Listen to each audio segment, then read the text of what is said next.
अगस्त में मोहम्मद यूनुस ने कमान संभाली थी बांग्लादेश की। जैसे जैसे बांग्लादेश के हाल चल रहे थे, भारत के साथ उसके रिश्ते चल रहे थे, वो सब देख ही रहे थे। लेकिन अब मोहम्मद यूनुस ने जो काम किया है, उसके बाद हिंदुस्तान को एक बड़ा खतरा महसूस होने लगा है, क्योंकि चाइना से मुलाकात करके आए हैं, शी जिनपिंग से मुलाकात करके आए हैं, नो समझौते करके आए हैं। और जिस मोंगला पोर्ट को शेख हसीना के वक्त में भारत को देने की बात कही जा रही थी, उस मोंगला पोर्ट को चीन के हाथों में सौंप आए हैं। तीस्ता नदी एक प्रमुख नदी है, उस पर भी चीन का वो प्रभुत्व बढ़ाने की बात करते आए हैं। अब एक चीज समझ लीजिए, श्रीलंका को चाइना ने कर्जा दिया, आज श्रीलंका कहां है? पाकिस्तान को कर्जा दिया, आज पाकिस्तान कहां है? और वही काम चीन बांग्लादेश में कर रहा है। और बांग्लादेश हमारे साथ 3000 किलोमीटर से ज्यादा की सीमा साझा करता है। चिकन नेक, जिसका जो मतलब बहुत ज्यादा बड़ी नहीं है, बहुत ज्यादा छोटी है, उसको लेकर भी अब खतरा मंडराने लगा है, क्योंकि लगभग पूरे बांग्लादेश पर आने वाले वक्त में चीन का प्रभुत्व देखने को मिल सकता है अगर मोहम्मद यूनुस सरकार में बांग्लादेश की रहते हैं। तो इन सारे विषयों पर चर्चा करेंगे, कौन से समझौते करके आए हैं उन पर चर्चा करेंगे। चर्चा करने के लिए मेरे साथ मौजूद है हमारे वरिष्ठ सहयोगी पंकज प्रसून। सर, बहुत बहुत स्वागत जी। सर देखिए, शुरुआत करते हैं, यूनुस ने वक्त मांगा था कि प्रधानमंत्री मोदी से एक बायलैटरल टॉक करवा दीजिए बिम्स्टेक में के दौरान। भारत की तरफ से कोई जवाब नहीं दिया गया। अब बांग्लादेश की तरफ से यह कहा गया है कि भैया चीन जाने से पहले हमने प्रधानमंत्री मोदी से मुलाकात का वक्त मांगा था, हमें कोई जवाब नहीं मिला तो हम चीन से जा मिलाए। अगले महीने शिखर सम्मेलन होना है बिम्स्टेक का, उसमें भी अब भी वो मुलाकात का वक्त मांग रहे हैं। अब जो चीन में करके आए हैं यूनुस, भारत के लिए कितना बड़ा खतरा है सर? देखिए, मुझे ऐसा लगता है, आपका इंट्रो मैंने देखा ना, तो मुझे ऐसा लगा कि चाइनीज मीडिया या बांग्लादेशी मीडिया आपने ज्यादा पढ़ा। नहीं सर, आपने ध्यान से देख, मैं बताता हूं कैसे। जब मोहम्मद यूनुस चाइना जा रहे थे तो यहां कितनी बड़ी बड़ी बातें करके गए कि हम $6 बिलियन का इन्वेस्टमेंट लेके आएंगे और हम ये करेंगे वो करेंगे। वहां गए तो $1 नहीं दिया चाइना ने। क्या कहा पता है कि हम आपका इंटरेस्ट के लिए 15% की छूट दे दी। सुनिए ना भाई, मैं बता रहा हूं, पहले सुन लीजिए। उन्होंने जो किया है वो ये कहा है कि हम आपका इंटरेस्ट रेट कम करने पर कंसिडरेशन करेंगे। शी जिनपिंग, वो जब मैं ग्लोबल टाइम्स का हेडलाइंस देख रहा था, ग्लोबल टाइम्स का हेडलाइंस ये नहीं लिखता है कि मोहम्मद यूनुस से मिले। उन्होंने कहा कि बांग्लादेश के अंतरिम सरकार के एडवाइजर आए थे। वो तो सर अपने ट्विटर पे भी यही उनके लिए शब्द था। हाँ, तो ये और आए थे, मिले सिर्फ। और जब क्या किया, एक और मैं देख, जब उनका एशिया वाला जो एडिशन है उसमें यह लिखा हुआ था कि 9 समझौते हुए हैं और 9 समझौते पॉइंट वाइज था। आपने देखे वो 9 समझौते? कल्चरल प्रोग्राम करेंगे तो क्लासिक लैंग्वेज का करेंगे। ये जब पता है डिप्लोमेसी की भाषा में जब आपको टरकाना होता है ना, मतलब कि भगाना होता है, तो वो डायरेक्ट गाली ना देके इसी तरह किया जाता है कि हम मैन टू मैन कांटेक्ट बढ़ाएंगे, कल्चरल करेंगे, मतलब तुमको कुछ नहीं मिला। और ये जो आप कह रहे हैं ना, दे दी गई सर वहां नहीं, तो बांग्लादेश को क्या फायदा है? अब 12 देश प्रधानमंत्री मोदी को सबसे बड़ा अपना शिखर सम्मान देकर रखा है। ठोस क्या दिया ये पूछेगा ना, ठोस मिला क्या? अरे जितना ये वादा करके आया ना, कलकत्ता में आए तो ममता बनर्जी उससे ज्यादा दे देती। इन्होंने क्या, आप कह रहे हैं कि वो चिटगांग जो है वहां पे, वो कह रहे हैं कि एक स्पेशल इकोनॉमिक जोन बनाऊंगा मैं और वहां पे सारी चाइनीज कंपनी आएंगे और इतना इन्वेस्टमेंट आएगा कि पूरा बांग्लादेश एकदम ये हो जाएगा। भाई साहब, चाइनीज सुन रहे थे, उन्होंने कहा कि तुम जो आज जो कह रहे हो ना, वो हम पाकिस्तान में करके देख चुके हैं, मेरा बहुत अरबों डॉलर फंसा हुआ है, बलूचिस्तान में हम फंसे हुए हैं और तुम चिटगांग में हमको फंसा रहे हो। तो वो वादा, जैसे कि इन्होंने तो जैसे गए मोहम्मद यूनुस, इनको बड़ी बड़ी बिल्डिंगें ले गए, कार में घुमाया, बढ़िया सा एकदम सोफा सेट बैठा दिया, ऐसा करके बोला कि आप इंतजार कीजिए। और वादा ठोस मिला क्या? तो इंटरेस्ट रेट कम करने पर वो भी कंसीडर करेंगे, कम नहीं किया है। और पैसे कितने मिले जिसके लिए गए थे? वो इन्होंने क्या कहा था कि हम चेकबुक डिप्लोमेसी करने जा रहे हैं, तो चेकबुक खाली रह गया, ये ऐसे ही वापस लौटा है। और आप कह रहे चिकन नेक, ये दुनिया में पता है कि नहीं, ये बहुत पुराना फॉर्मूला है कि एक को दिखा के दूसरे दुश्मन देश से हम हासिल कर लेंगे। वो गए थे, इन्होंने हवा पानी खूब बनाया, हाँ। हवा पानी खूब बनाया और ये कहा कि चिकन नेक पे खतरा आ जाएगा तो भारत के खिलाफ हम चाइना को दिखा देंगे कि हम आपके सहयोगी बन सकते हैं और चाइना हमें पैसे दे देगा। चाइना इतना बेवकूफ नहीं बैठा हुआ है कि तुम भारत के बारे में बात कर लोगे, चार बुरे बात कर लोगे और कह दोगे कि ये कर लेंगे, तो चाइना अपना देखता है कि तुम्हारे यहां हम एक पैसा भी लगाएंगे तो हमें रिटर्न क्या मिलेगा। बोला तुम तो एंट्री सरकार हो जी, अगर आ गया कट्टरपंथी आ गए, अगर आईएसआईएस तालिबान वगैरह गए तो हम उनके साथ डील कर लेंगे, और डेमोक्रेसी आ गई तो फिर बाद में डील कर लेंगे। तुम तो ट्रांजिशन फेज वाली सरकार हो, तुमसे क्या बात कर, तुम कल रहोगे परसों रहोगे नहीं, किसको क्या पता। सर मोहम्मद यूनुस को खुद नहीं पता कि वो कितने दिन तक और रहेंगे। भारत क्यों चाहेगा कि चीन उसके सबसे ज्यादा से ज्यादा नजदीक आए? कोलकाता में हमारा पोर्ट है, उसके बगल में ही, उसके ही बगल में मोंगला पोर्ट है। अगर वो मोंगला पोर्ट दे दिया जाता है चीन को, तो चीनी जो सेना है, चीन जो है वो भारत की ओर ज्यादा नजदीक आ जाएगा। तीस्ता नदी पर जो प्रोजेक्ट बनाने की बात कही गई है, जिसके लिए 15% चीन अपना पैसा लगाएगा, और ब्याज की दर की जो बात करें आप, 1% के ब्याज पर वो पैसा दिया जाएगा तो ठीक है। अगर वो तीस्ता नदी पर प्रोजेक्ट की बात करता है, तीस्ता नदी पर अपनी चीनी कंपनी आएंगी, चीनी सेना उनकी सुरक्षा के लिए आएंगी, तो क्या चिकन नेक के पास बहुत ज्यादा नजदीक चीनी सेना नहीं आ जाएगी? आपको शायद पता नहीं, जब ये मोहम्मद यूनुस चाइना में थे तो भारत क्या कर रहा था, आपको जानकारी है? 50,000 सैनिक हमारे अरुणाचल प्रदेश में युद्धाभ्यास कर रहे थे, और उसका जो क्लिप बनाकर भारत ने बांग्लादेश और चाइना दोनों को दिया कि वो भारत नहीं है कि आप जो कर रहे हो, हमारी तैयारी पूरी है। और चिकन फिकन नेक ये सब है ना, ये उनका प्रोपोगेंडा है कि चिकन नेक खतरे में आ जाएगा। चाइना के बारे में कहा है कि तुम हमसे उलझना चाहते हो बांग्लादेश के चक्कर में, या हमसे दोस्ती रखना चाहते हो। डोकलाम में तुम भूटान की तरफ बढ़े थे और क्या हुआ सबको पता है। अरुणाचल प्रदेश में देख लीजिए, भारत युद्धाभ्यास कर रहा था, 50,000 सेनाएं थी वहां पे उसी वक्त। तो मैंने कहा ना कि ये बांग्लादेश भौकाल बना रहे हैं मोहम्मद यूनुस कि हम चाइना चले गए तो भारत सत्ते में आ गया, तो चिकन ने खतरे में आ गया और हम इतना लाएंगे। कुछ भी नहीं मिला इनको, अच्छा कुछ नहीं मिला है। ये ठीक है, ये पता है इनको उतना भी नहीं मिला है कि जितना मध्य प्रदेश के इन्वेस्टमेंट सबमिट में मेमोरेंडम ऑफ अंडरस्टैंडिंग हो जाती है। एमयू के, मध्य प्रदेश के एमयू के बराबर भी इनका वो जो 7-8 पॉइंट जो आप देख रहे हैं। कल्चरल एक्सचेंज क्या होता है जी? क्लासिक लैंग्वेज सिखाएंगे, ये क्या होता है? बातें होती हैं। फ्री ट्रेड एग्रीमेंट यही तो हर किसी को पता। चाइना के तो क्या हो गया फ्री ट्रेड मतलब टैक्स? अरे अंडरस्टैंडिंग बनी है कि हम भविष्य में इस तरह की बातें पर विचार करेंगे नहीं सिर्फ 2028 होश क्या कर दिया है। अब जाके देखिए कि क्या। अच्छा बताइए कि दोनों तरफ से टैक्स नहीं लेंगे फ्री ट्रेड में, फायदा किसको होगा? चाइनीज अपना सामान बेचेंगे सस्ता, उनका क्या जाता है? इससे बांग्लादेश को क्या फायदा हुआ? नहीं, बांग्लादेश तो बांग्लादेश अगर में रहता है उसके साथ, तो यही अगर बांग्लादेश चाइना के किसी सामान पे, और चीन लगभग $1.5 बिलियन का सामान भेजता है चाइना। नहीं तो सोचिए ना कि अगर बांग्लादेश फ्री ट्रेड एग्रीमेंट के नाम पे चाइनीज किसी प्रोडक्ट पे टैक्स नहीं लगाता है तो खूब चाइनीज भर देंगे सामान, उनका क्या है? बढ़िया, वही कह रहा हूं, तो 4 है। जितना बांग्लादेश में चाइना का प्रभाव बढ़ेगा उतना भारत के लिए कोई नुकसान वाली बात है या नहीं है? बांग्लादेश को क्या फायदा हो रहा है? होता है चीन बांग्लादेश का, उसे कम करने की तो कोशिश होगी ना। एक बात जान जाइए, बांग्लादेश को क्या फायदा है ये समझाइए। बांग्लादेश को क्या मिला? ये सारा भौकाल तो मोहम्मद यूनुस बना रहे हैं ना।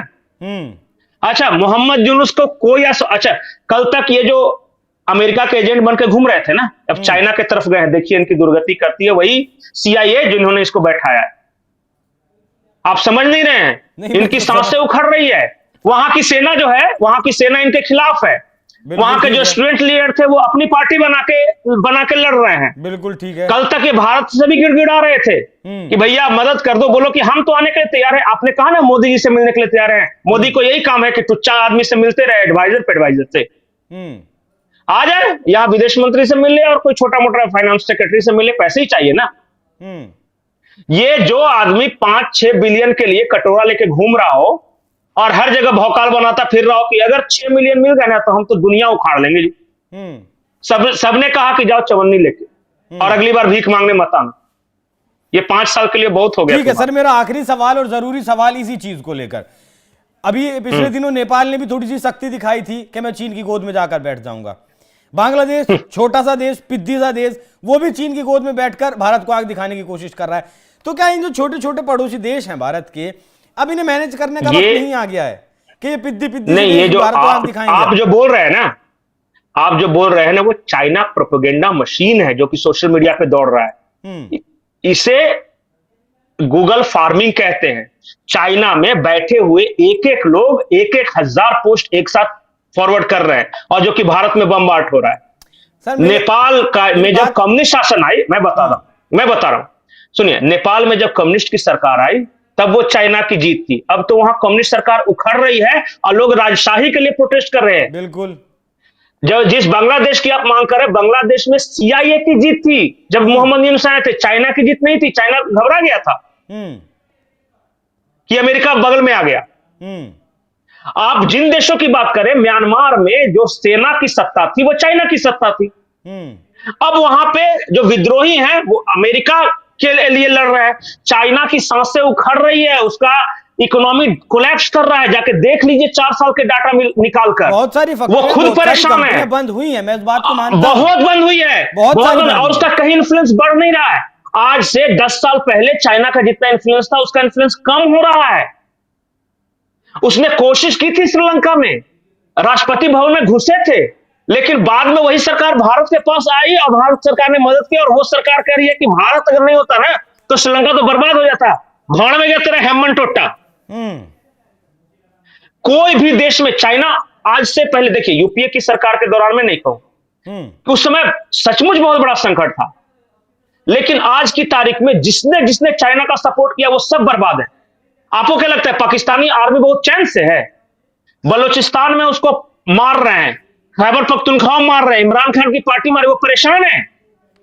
मालदीव में सत्ता परिवर्तन हुआ, मैंने सत्ता पर यही हो रहा है नहीं। और जो मालदीव में जो आया चाइना के सपोर्ट से, वो चला गया था पहली बार बिजी, और उसके बाद अब क्या हुआ, वो भारत भी आया और भारत को धन्यवाद देके भी गया, और पता चला कि कुछ माल भी यहां से लेके गया है। श्रीलंका में फिर से वापस हमारी फेवरेबल सरकार आ गई है। बांग्लादेश में हुआ है, घबराइए नहीं, बहुत ज्यादा दिन तो हुए नहीं है, वो भी होगा। और म्यांमार में भी डेमोक्रेसी आएगी और हमारे ही फेवरेबल सरकार बने। चाइना साफ हो रहा है, और ये उस प्रोपेगेंडा में मत फंसिए जिसमें वो कह रहा है कि भारत के चारों ओर घेरा डाल रहे हैं, तो ये कर दे रहे, वो कर दे, जो करना था कर लिया।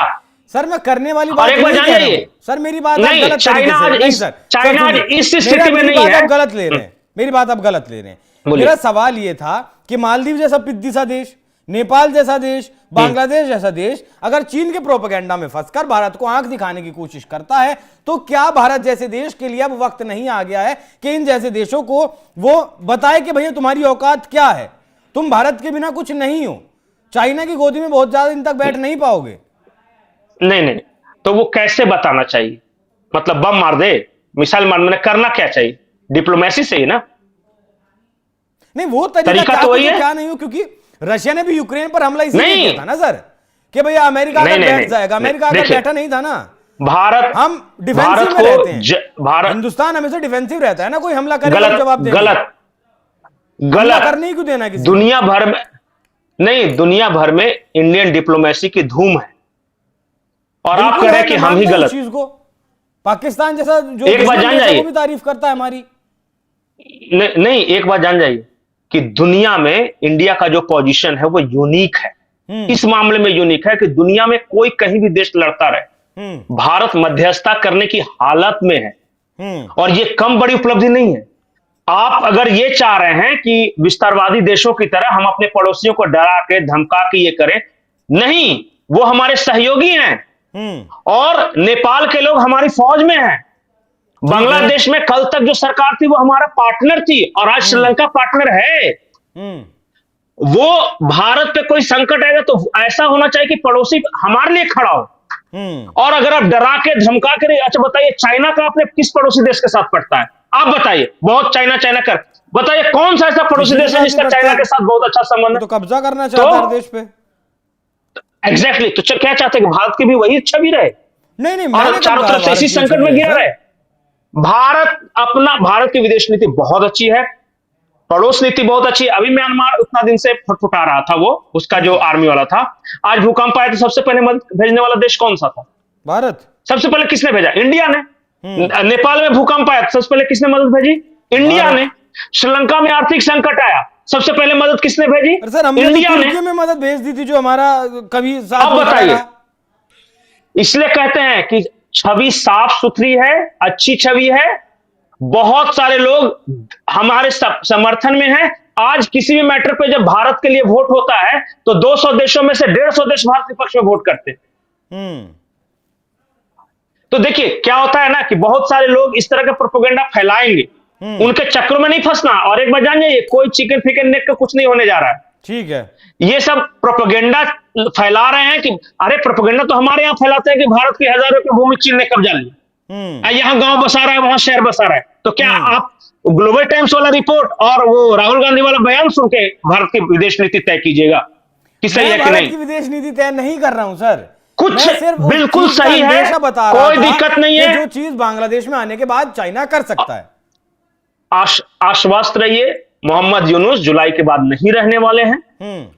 ये अंतिम समय में जब दिया बुझने से पहले बहुत जोर से फड़फड़ाता है, तो ये आखिरी देखिए, अमेरिका ने इनको डांट के भगा दिया। मैं बस ये नहीं चाहता कि आने वाले वक्त में भी ऐसा कुछ हो। कोई नहीं करने वाला। अब वो भारत रहा ही नहीं, नहीं वो भारत रहा ही नहीं, अब बहुत बदल गया है। आज की तारीख में कोई भी देश अगर ये सोचता है कि वो भारत की भूमि पर कब्जा कर लेगा तो बेवकूफ है। वो भारत को पार्टनर बना सकता है, दुश्मन कोई नहीं बनाना चाहता। ठीक है। और शी जिनपिंग, ये सब छोटे मोटे छोड़िए, शी जिनपिंग के पिछले 1 साल का बयान निकाल के देखिए, नहीं और वहां का पॉलिसी मैटर निकाल के देखिए, पॉडकास्ट की तारीफ की है। एग्जैक्टली। तो यही बात है, ये सब जो छोटे, खैर कुछ नहीं होने वाला। एक बार जान जाइए, भारत चाइना के संबंध भी बेहतर होंगे, बॉर्डर डिस्प्यूट भी हल हो रहा है, एक एक करके कई दौर की बातचीत हो रही, वो भी हल होगा, ट्रेड भी बढ़ेगा, अमेरिका से संबंध भी अच्छे होंगे, रशिया से भी अच्छे होंगे।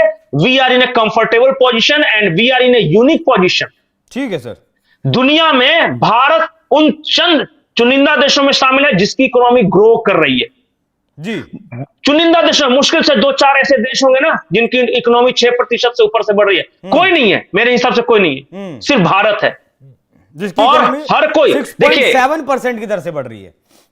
बिल्कुल, और कोई नहीं है, कोई नहीं, आंकड़े नहीं है। IMF हुआ, वर्ल्ड बैंक हुआ, उन सब वो सब दुनिया का कोई भी, जो दुनिया के कोई भी एजेंसी साइटें हैं उनके ही आंकड़े हैं। अरे जी, एक बात जान जाइए, अभी ममता बनर्जी गई थी लंदन में, वहां एक पत्रकार ने पूछा कि इंडिया इतना ग्रो कैसे कर रहा है, मतलब कि इसकी इकोनॉमी कैसे बूम कर रही है।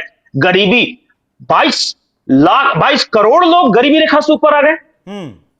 ये मतलब आश्चर्य नहीं है क्या? 37 करोड़ टोटल गरीब थे बचे हुए, उसमें से 22 करोड़ पिछले 10 साल में निकल गए भाई, गरीबी रेखा से ऊपर आ गए। बिल्कुल। इतना पता है किसी कंटिनेंट का पॉपुलेशन होता है जितना हमने गरीबी रेखा से ऊपर खींच लिया। फाइनेंशियल इंक्लूजन से लेके सब, पूरा टेक्नोलॉजी से लेकर सब चीज, देखिए जो भी डेवलपमेंट्स हो रहे हैं, यूनिक डेवलपमेंट्स भारत में हो रहे हैं। ठीक है सर। अरे यहां का यूपीआई के लिए तो जर्मनी मर रहा है, वो आया और तरबूज खरीदने बोला ये कैसा पेमेंट है भाई, हमारे देश में अप्लाई कर दो। तो एक बार जान जाइए कि ये सब जो प्रोपेगेंडा है ना कि यूनुस जाएंगे तो भारत के खिलाफ गोलबंदी हो जाएगी और कल को जाके चाइना भारत में आक्रमण कर देगा तो चिकन नेक अलग हो जाएगा। अब मोहम्मद यूनुस का अपना नेक का ठिकाना है कि भारत का चिकन नेक अलग करेंगे, कब उनकी गर्दन कौन सवार हो जाएगा। मतलब जो डेस्क में जानता है वो हंसेगा कि मतलब ये क्या है। और ये गए तो थे बहुत बड़ा भौकाली बना के, यहाँ पे पूरा प्रेस कॉन्फ्रेंस वगैरह किया, भाषण ले गया, हम चेकबुक डिप्लोमेसी करेंगे, इतना लाएंगे, 6 बिलियन लाएंगे तो यहां लगाएंगे वहां लगाएंगे। चवन्नी नहीं दिया, छेदा हुआ। बोला काहे का? बोला सोचेंगे, जाओ भागो। अब बोला अगला बार भीख मांगने नहीं आना, एक भिखारी पाल के रखा, दूसरी तरफ से तुम आ गई यार। ठीक है सर, ठीक है, बहुत बहुत धन्यवाद सर चर्चा में जुड़ने के लिए, चर्चा करने के लिए। आपने बंगाल की बात की, ममता दीदी की बात की, तो इसमें मैं एक चीज और जोड़ दूं कि पत्रकार ने एक सवाल यह भी पूछा था कि क्या भारत 2060 तक जिस तरीके से भारत चल रहा है वो दुनिया की सबसे बड़ी अर्थव्यवस्था बन जाएगा। तो ममता दीदी हिंदुस्तान की होकर लंदन में बैठकर कहती हैं कि नहीं, मुझे नहीं लगता कि भारत 2060 तक दुनिया की सबसे बड़ी अर्थव्यवस्था बन जाएगा। नहीं, वो तो इसलिए क्योंकि 2 कारण थे उसके। एक तो वो अपने बंगाल को देख रही थी, बंगाल अगर क्या देख रही जो थी? राज्य आगे, क्या है? नहीं तो इसीलिए कर रहे थे, तो उनको लग रहा था कि ऐसे कंडीशन में तो होगा नहीं, या दूसरा देख रही थी गलती से हो गया तो मोदी का नाम हो जाएगा, इसलिए बोल रहे थे आई बेग टू डिफर। चलिए ठीक है। तो मोहम्मद यूनुस 26 तारीख को गए थे और कल 29 तारीख की देर रात वो वापस लौटे हैं। 2-3 दिन वहां रहे हैं, व्यापारियों से मुलाकात की है, शी जिनपिंग से मुलाकात की है, विदेश मंत्री से मुलाकात की है। अब इस मुलाकात के बाद क्या कुछ होगा, कोशिश तो भारत को घेरने की इन्होंने की है, लेकिन ये शायद बार बार भूल जाते हैं कि भारत अब पुराने वाला भारत एक नहीं है। आखिरी बात बोलूं मैं जी, एक आखिरी बात बोलूं, आज से 5-7 साल पहले पाकिस्तान यही कहा करता था कि चाइना के साथ हम नजदीक हो या भारत को सबक सिखा देंगे। आज पाकिस्तान का देख लीजिए। हाँ, वो खुद सबक सीख गया है, उसे नहीं पता कि खुद नहीं पता पाकिस्तान को वे कहां जाएगा कहां नहीं जाएगा। बांग्लादेश का भी यही हाल होने वाला है कि वो कहां जाएगा कहां नहीं जाएगा, खुद बांग्लादेश को भी नहीं पता है। तो आपको लोगों की चर्चा कैसी लगी कमेंट कर जरूर बताइएगा। नमस्कार।